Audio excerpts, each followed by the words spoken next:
Inspeksyon na ng COMELEC ang venue na pagdarausan ng paghahain ng kandidatura para sa pagkasenador at party list. Ayon sa COMELEC, kokontrolin nito ang mga taong pwede lamang makapasok sa loob. Narito ang balita ni Margot Gonzalez.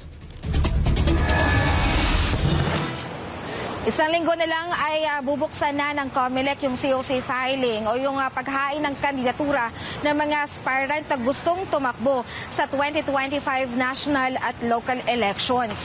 Kanina ay nagsagawa na ng inspeksyon si Attorney George Garcia, ang chairman ng COMELEC, dito sa Manila Hotel kung saan gagawin yung filing ng candidacy para doon sa mga tatakbo sa pagkasenador at sa mga party list na tatakbo sa eleksyon.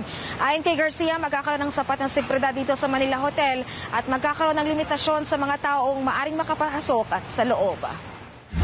Ang Manila Hotel na ang bagong venue ngayon ng COMELEC para sa paghain ng Certificates of Candidacy o COC sa mga tatakbong senador at party list sa 2025 matapos magsara na ang Sofitel na naging venue ng filing simula noong nagkaroon ng pandemya. Ayon kay COMELEC Chairman Attorney George Garcia, dinaan din sa bidding bago napili ang Manila Hotel.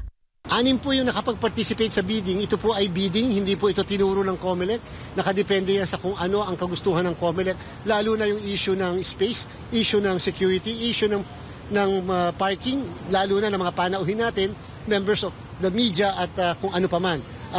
Dati-rati po, lagi tayong Sofitel sa kanilang tent, subalit sapagkat nagsarado sila, kaya hindi na po sila nag-participate. Yung Manila Hotel po lumalabas sa lahat ng requirements namin sa aming TOR, ay na-attain po nila. At the same time, patungkol sa presyo, ay mababa rin po yung presyo na kanila pong nai-offer sa akin. Sa detentang Manila Hotel ang filing area, may station para sa media, sa mga empleyado ng COMELEC, security personnel at may help desk din. May coffee at buffet station pa. Lalatagan ng red carpet ang filing area para maging presentable. Isang araw bago ang pagbubukas ng filing ay papayagan ng media na makapag-set up maging ang mga personal ng COMELEC. Ilimitahan ng mga pwedeng makapasok para matiyak na magiging maayos ang filing. Ang mga aspirant sa pagkasenador at party list ay maaari lamang magdala ng 3 kasama sa paghahain ng kandidatura, sila man ay incumbent o hindi. Sana po sundin sapagkat mahirap po makipagmatigasan o kaya pag pinanindigan namin na talagang ito lang ang pwedeng pumasok, magkakapahiyaan pa lang po tayo. So para po maiwasan yon, piliin na lang po kung sino pwedeng isama. Total naman, ano naman po ba naman ang difference na nandito sa loob at saka nandun sa labas? Ang mga supporter ng mga ito ay hindi maaring pumasok sa loob ng hotel bilang bahagi ng security measures ng COMELEC.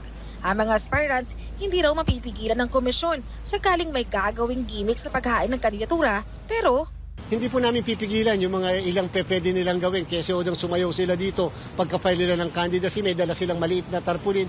Hindi po namin pipialangan naman pong hilahin pa namin yun o kaya agawin sa kanya. But then, ang tanong po, katanggap-tanggap kaya yon sa sambayan ng Pilipino? Kung sa palagay nila, katanggap-tanggap, wala na po kung magagawa. It's a question of character. ang filing ay magsisimula sa October 1 hanggang October 8. Ang mga aspirant ay maaaring mag-file mula alas 8 ng umaga hanggang alas 5 ng hapon. Walang bayad ang paghain ng kandidatura ayon sa COMELEC.